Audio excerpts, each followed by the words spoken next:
I never thought I would become the kind of person who whispers her story in the dark, ashamed to say it out loud. I never imagined that I could be both victim and villain in the same breath, betrayed, yet complicit. But life rarely asks for permission before handing you a role you never wanted. It just throws you on stage and turns on the lights. Before we proceed, if this is your first time here, welcome. You're in the right place. Here, you'll find stories told in a way that feels real, like you're sitting across from someone confessing their deepest truth. Don't forget to subscribe right now and turn on notifications, because you don't want to miss what's coming next. And to my returning family, my loyal subscribers, thank you. Thank you for your likes, your comments, your shares. You are the reason this channel grows every day. You are proof that these stories matter, that they connect us, that even in pain, we are not alone. So sit back, clear your mind, and prepare yourself. Because the story you're about to hear is not just entertainment, it's a mirror. A mirror that reflects the best and worst of what it means to be human. This is a twisted tale. Now let's begin. My name is Erin, and this is the story of how my father's best friend, the man who promised to watch over me, became the person who shattered my trust. It is a story of loneliness, manipulation, humiliation, and ultimately, redemption. I tell it not because I'm proud of it, but because secrets rot in the dark. I tell it so that someone listening might recognize the warning signs before it's too late. It began innocently, because betrayal rarely bursts through the front door. It creeps in through the cracks you didn't know were there. When I was 23, my father took a job that required him to travel often. It was just the two of us after my mother died when I was in high school. Dad and I were close in that way that makes it easy to forget how fragile family can be. He was a kind man, always working with his hands, fixing cars, painting houses on the weekends for extra money. When he told me he had taken a job as a maintenance supervisor for a large shipping company, I knew it was the right move for us. More money, better opportunities. But it also meant he would be gone for 2 or 3 weeks at a time, supervising crews in different cities. "I'll be on the road a lot, kiddo," he said, his voice soft but excited. "You'll be okay, right? You're an adult now." I smiled, though my stomach tightened. "Of course, Dad. I'm not a child anymore." "I know," he said, pulling me into a hug. "But just in case, I asked someone to check in on you. You remember Mr. Will, my best friend from way back. He said he'd swing by occasionally, make sure the house is still standing, the pipes aren't leaking, that kind of stuff." Mr. Will, William Thompson, was practically an uncle to me. He had known my father since they were teenagers. They used to drag race down dirt roads and get in trouble together. He was at every barbecue, every birthday, every graduation. He gave me my first bike, let me braid his gray hair for a laugh when I was 5, and held my hand at my mother's funeral. He was the man who taught me to fish, who showed me how to change a tire. In my mind, he was solid, safe, someone you could lean on without fear of falling. He was also married. He and his wife, Susie, had been together for 30 years. They had 2 grown children who lived out of state. Their marriage always seemed strong, full of laughter and the kind of arguments that end with both people smiling. I never saw them fight, never saw an unkind word pass between them. To me, they were evidence that true love could last. So when my father said Mr. Will would check in on me, I smiled and said, "Thanks, Dad, that makes me feel better." It wasn't a lie. The first time Mr. Will came by after my father left, he brought a casserole dish his wife had baked. "She said to tell you it's chicken and rice," he explained, handing me the warm pan. "She knows you always liked her cooking." I felt a wave of gratitude. "Tell her thank you," I said. "It's so nice of her." He stayed for 15 minutes, checking the water heater, tightening a loose door hinge, and telling me about a TV show he and my father loved. He left with a hug, patting my shoulder like he always did. There was nothing strange about it. It felt like family. The next visit was similar. He brought a bag of groceries, milk, bread, eggs, and refused to let me pay him back. "It's nothing," he said. "Your dad would do the same for my kids." We sat in the living room and talked about my job at a small community library. I told him about the patrons, how some of them were older folks who just wanted someone to chat with, how kids rushed in after school to use the computers. He listened, genuinely interested, and gave me a few small pieces of advice about budgeting and home maintenance. His third visit was different. He arrived on a Tuesday evening with no casserole or groceries, just his usual smile. "I was in the area," he said.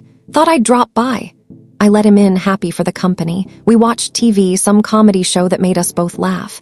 As the evening wore on, the conversation drifted. He asked about my dating life. I laughed, embarrassed. "Non-existent," I said. "I've been too busy." He shook his head. "A pretty girl like you shouldn't be sitting at home alone." The compliment made me blush. "I'm fine," I said, deflecting. "Being single is easier." "It's lonely," he replied softly. I shrugged. "I'm used to it." He sighed, looked at me in that way older people sometimes look at younger ones, like they're about to impart wisdom. "You know," he said, "you can always talk to me. I know your dad isn't around as much anymore. If you need anything, if you get scared at night, call me." I smiled. "Thank you, you're very kind." We didn't talk much after that. He left at 9, as always, with a hug and a promise to drop by next week. I went to bed with a full stomach and a full heart. I didn't notice that his hug lingered a second longer than usual, or that his hand had drifted from my shoulder to my waist as he said goodbye. The line between harmless and harmful isn't a straight one, it's a slow slide. Mr. Will started coming by more often. Instead of once a week, it was twice. Then every other day. He'd text me in the morning. "Need anything?" he'd ask. "Want me to bring you coffee?" He joked that he was my personal butler, and I laughed because it felt like a joke. When I needed a new light fixture installed, he was there in 20 minutes. When I mentioned I wanted to paint the guest room, he showed up with paint brushes and drop cloths. He told me I was doing great living on my own, that my father would be proud. I soaked in the praise like a plant soaking in sunlight. I didn't see the shadow growing behind it. Looking back, I can see the small changes. He started texting late at night, sometimes past midnight. "Can't sleep," he'd say.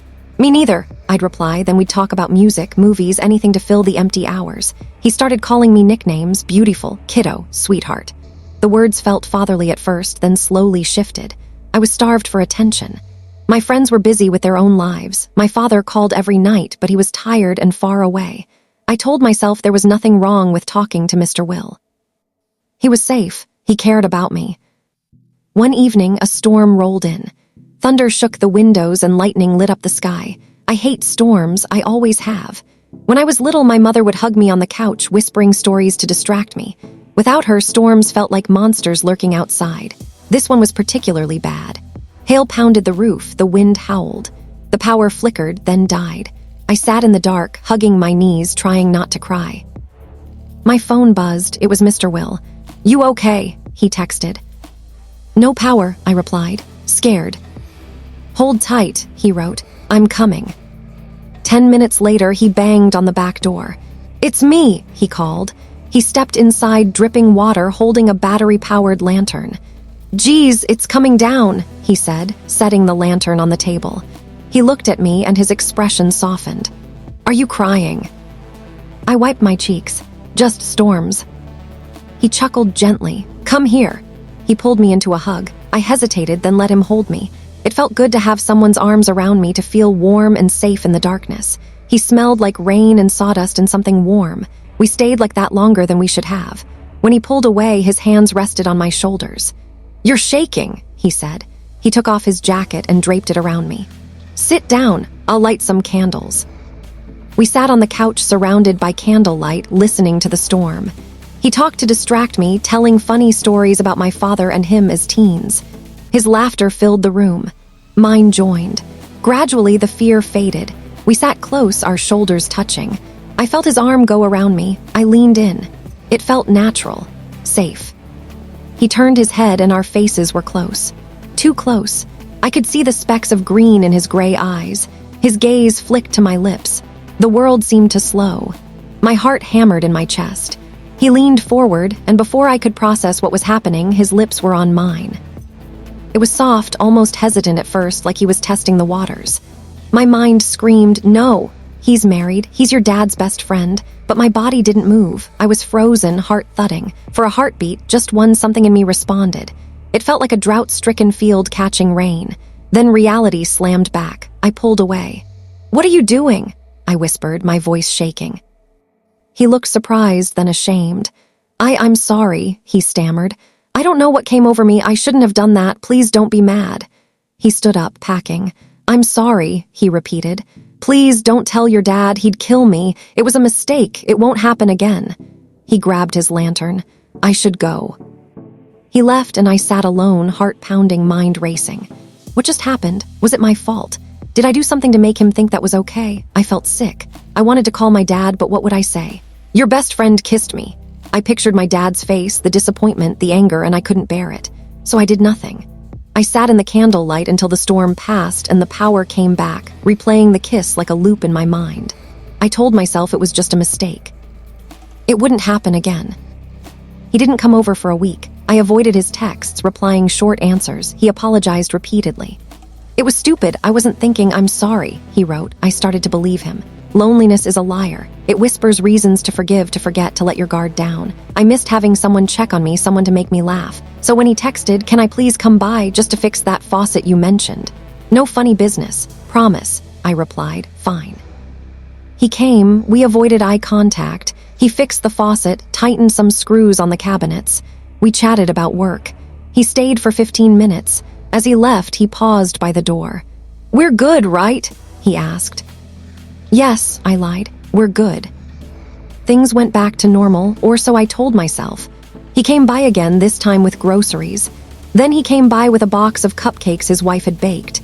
"Susie made extra," he said, setting the box on the counter. We sat at the table, eating chocolate cupcakes and laughing about my father's antics. It felt like old times, safe. He left without hugging me. I breathed easier. The next visit blurred the line again. It was a Friday night. He texted, "Are you home? I have something for you." I was bored and lonely. I replied, "Yes." He arrived with a bottle of wine and a DVD. "I figured we could have a movie night," he said. "Like old times." I hesitated. He saw my uncertainty. "It's just a movie," he said softly. "I miss hanging out. Susie's at her sister." I figured you could use some company. I should have said no. I should have reminded him of his promise. But loneliness pressed like a weight on my chest, so I nodded. "Okay," I said. "Just a movie." We sat on the couch, the wine between us, the DVD playing. It was an old comedy. We laughed. We teased each other. The wine loosened my tongue and my caution. Halfway through, we were sitting closer. His arm rested on the back of the couch. My shoulder leaned into it. It felt nice. He smelled nice. The humor of the film mixed with the warmth of the wine. I forgot to be on guard. He made a joke. I laughed and I turned to him. Our faces were close again. He looked at my lips, then my eyes. "You're so beautiful," he whispered. The words sank into me like sunlight. No one had called me beautiful in a long time. I looked away. "Don't," I said weakly. He moved his hand, cupping my cheek. "I mean it," he said. "You deserve to hear it." His thumb brushed my skin. My stomach flipped. He leaned in. I closed my eyes. He kissed me again. It was gentle, tender, different from the first storm kiss. It lasted longer. When he pulled away, his eyes were searching mine. "I've wanted to do that for a long time," he murmured. My heart pounded. This was wrong. Everything about it was wrong, but something in me, broken, lonely, hungry, wanted more. So when he leaned in again, I didn't stop him. I kissed him back. For a moment, I allowed myself to feel cherished, adored. Then guilt slammed into me. I pushed him away. "We can't," I whispered. He sighed, frustration flickering across his face. "Why not?" I stared at him. "Why not? You're married. You promised my dad." He cut me off, grabbing my hands. "I love you," he said. The words hit me like a wave. "I love Susie, but not like this. Not like what I feel for you. I've tried to ignore it, but I can't. When I look at you, I see the most incredible woman, and it kills me that you're alone. I can make you happy." Tears burned in my eyes. I wanted to believe him. I wanted to feel special. But reality tugged. "What about Susie?" I asked, voice shaking. "What about your vows, my dad? He trusted you." He squeezed my hands. "I know," he said. "I know it's complicated, but we can figure it out. I'll talk to Susie. I'll explain. She'll understand eventually. She'll see that I'm happier with you. She's been distant for years. We're like roommates. We go through the motions. You make me feel alive." It was a manipulative lie disguised as romance. But at that moment, in that living room, with wine fogging my brain and loneliness gnawing at my heart, it sounded like salvation. I nodded just barely. He smiled softly, relieved. He leaned in and kissed my forehead. "We'll take it slow," he said. "We'll be careful, I don't want to hurt you." I didn't want to think about the people we would hurt instead. The affair began quietly. He texted me good morning and good night. He came over when Susie was out of town. We watched movies and held hands. We kissed on my couch and eventually in my bedroom. I told myself at first that it was just physical, that it didn't mean anything, that he would leave Susie, that my father would understand if he saw how happy I was. But happiness built on deceit doesn't last. Every time we kissed, guilt whispered in my ear. Every time he left, I felt empty. He whispered promises into my hair, but promises are just words. He told me he'd talk to Susie, but he never did. He told me he'd tell my father, but he never did. Whenever I asked, he would say, "Soon, not yet. Let's enjoy this for a bit longer." I felt like a secret, hidden in the dark. The months blurred. My father continued to travel. He called every night, oblivious. He'd ask, "Have you seen Will recently?" I would lie. "He stopped by," I'd say casually. "He fixed the leaky shower." My voice would shake. "How's he doing?" Dad would ask. "Fine," I'd reply. Then I'd hang up and cry, guilt swallowing me whole. I wanted to scream, to confess, to beg my father to forgive me. But fear kept me silent. Fear that he would hate me, fear that he would blame me. Fear that he would never speak to me again. Secrecy breeds desperation. Mr. Will now, when we were alone, started controlling more of my life. He didn't like me going out with friends. "What if someone sees you with them?" he'd say. "What if they talk?" He questioned my texts, my calls. "Who was that?" he'd ask. "A guy." He'd get jealous if I even mentioned another man. He told me he needed me, that I was his escape, that without me he felt lost. I believed him because I needed to believe him. Because then my guilt felt justified. If I was saving him from misery, maybe my betrayal wasn't so bad. But there were cracks. The first came when I bumped into Susie at the supermarket. She smiled, hugging me. "Erin, how are you? I haven't seen you in a while. Will says he's been busy helping your dad with some renovations." My stomach twisted. "We've been busy," I lied. She nodded. "Will says you're a good cook. He says you keep your house spotless. He says you're practically family." She laughed. "I hope he isn't over there bothering you too much. He loves to feel needed." I forced a laugh. "He's helpful," I said. Inside, shame burned like fire. She had no idea that her husband kissed me, touched me, whispered to me at night. She had no idea that every time Will left our secret world, he returned to her bed. Her trust in him was so pure, so complete. It made me sick. That night, I confronted Will. "You told Susie you've been helping me with renovations," I asked. He shrugged. I had to say something. She wonders where I go. "Do you ever feel guilty?" I blurted out. "About her, about what we're doing." He frowned. "Of course I do," he said. "But she's not the woman I married. We're like roommates now. We don't even sleep in the same room. You know that. You've asked me. I've told you. I'm stuck because of the kids and money. I'm waiting for the right time to leave." "And my dad," I whispered. "What about him? He trusts you. He asked you to watch over me." Will looked away. "Your dad will never have to know. When the time is right, we'll tell him together. He might be angry, but he'll see how happy we are. He'll see that I've made you happy. He loves you more than anything. He'll forgive us. Eventually." I wanted to believe him, but the truth gnawed at me. My father had a temper. He valued loyalty above all else. He and Will had been friends for 40 years. If he found out, he would feel betrayed beyond measure. He would never forgive us. Part of me knew that, but denial is a powerful drug. I took another dose. "Okay," I said softly. "We'll wait for the right time." Months turned to a year. Still, he didn't tell Susie. Still, he didn't tell my father. He kept telling me to be patient. Meanwhile, his visits became less frequent. He had to be careful, he said. Susie was suspicious. My father's job was less hectic. He was home more often. That meant fewer opportunities. We would go 2 or 3 weeks without seeing each other. In those gaps, my mind cleared. I spent time with friends again. I started a pottery class. I read books and took walks. I remembered what it felt like to be free of guilt. I began to question whether I loved him at all, or if I just loved the idea of being loved. Loneliness had made me latch onto the first person who offered warmth. It didn't mean he was right for me. It didn't mean I wanted to spend my life in shadows. One afternoon, while my father was home and we were watching a basketball game, Will knocked on the door. My father shouted, "Come in!" Will stepped in, his face a mask of calm. My heart leapt into my throat. This was the first time he had come by while my father was there. He smiled at both of us, cracking a joke about the referee.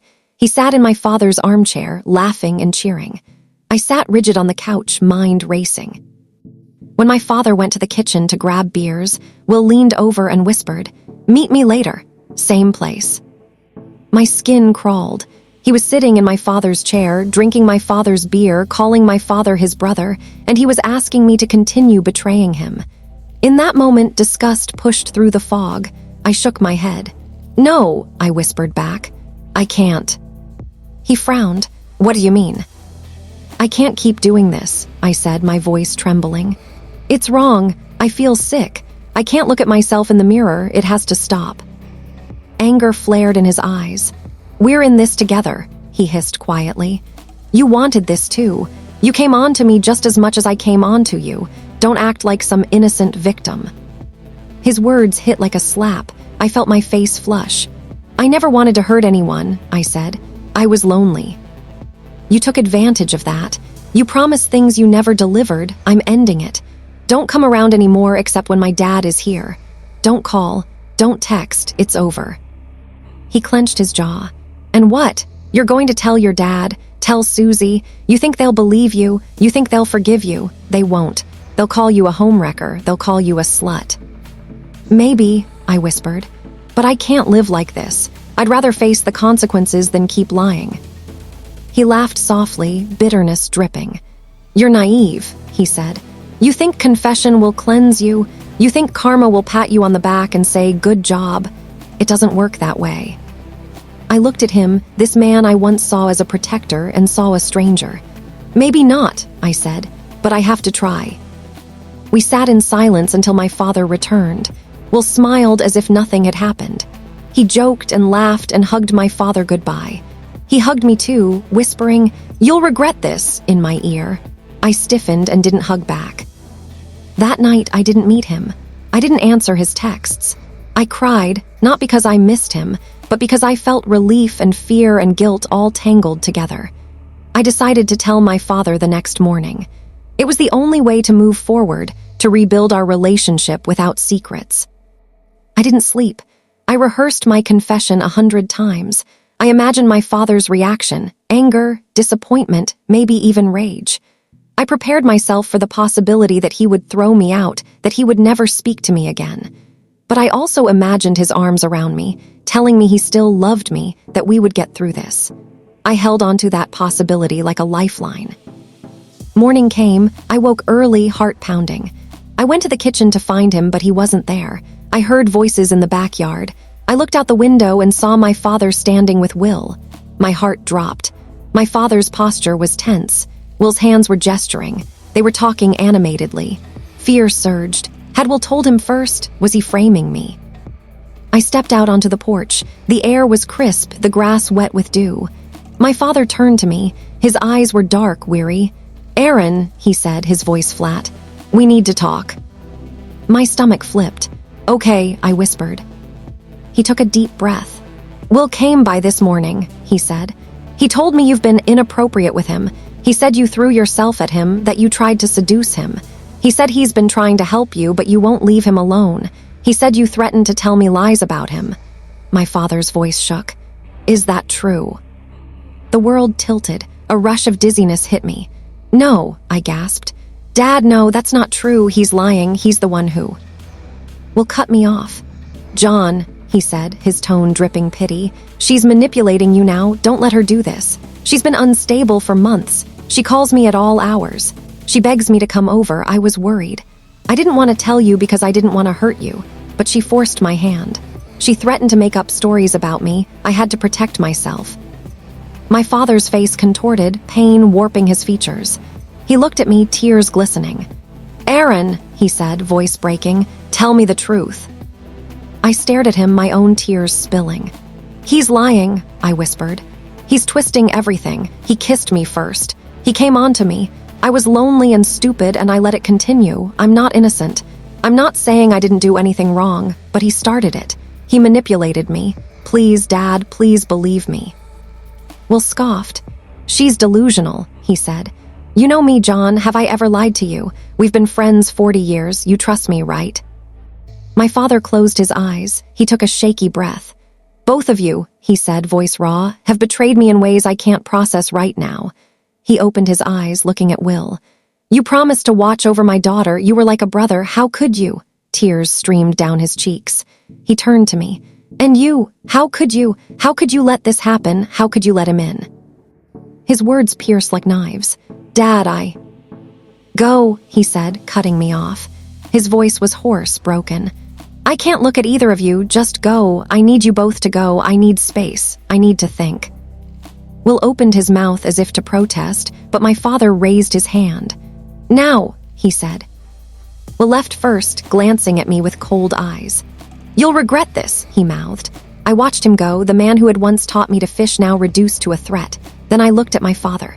His shoulders were slumped, his hands shaking. I wanted to run to him, to beg him to hold me, to tell me he still loved me. But he wouldn't look at me. Shame swallowed me. I turned and walked down the driveway, tears blurring my vision. I didn't know where I would go.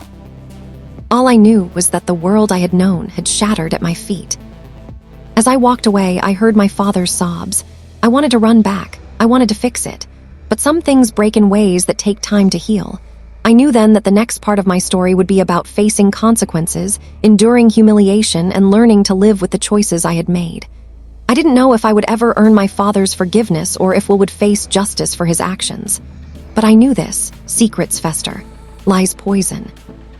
And the truth, no matter how painful, is always the first step toward healing.